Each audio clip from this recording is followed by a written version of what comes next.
today's video, I'm going to teach you how to create vendor in Square step by step.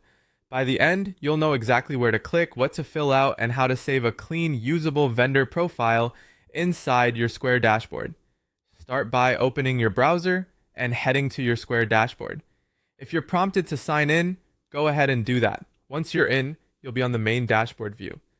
Take a moment to confirm you're in the right business and if you manage multiple locations, that the correct location is selected.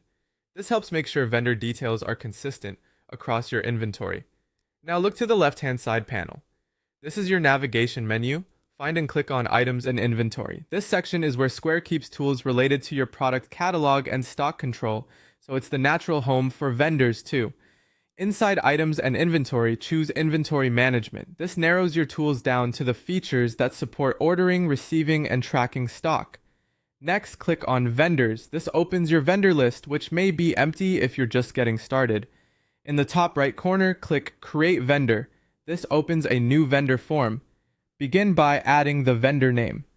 Use the official business name your supplier uses on invoices. Keeping names consistent makes searching and reporting much cleaner.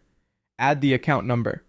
If your supplier assigns you a customer or account number, enter it here. It can be very helpful for matching statements and resolving billing questions. If you don't have one, you can leave it blank now and update it later.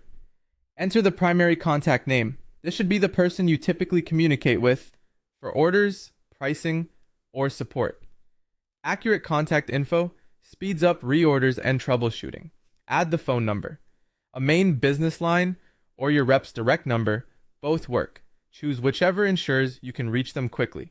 Then add the email. Use the address that handles orders or invoices like a sales or accounts payable inbox, so your communications go to the right place. Enter the address. Use the mailing or billing address the vendor prefers, or the shipping address if that's how you'll coordinate deliveries. Consistent address details reduce delays and confusion. Before you finish, take a quick moment to review everything for typos or missing fields. When it looks good, click Save. You'll return to the vendors list where your new vendor now appears. If anything changes later, like a new contact or updated email, you can come back to this list, open the vendor, and edit the details anytime. That's it. You've created a vendor in Square and set yourself up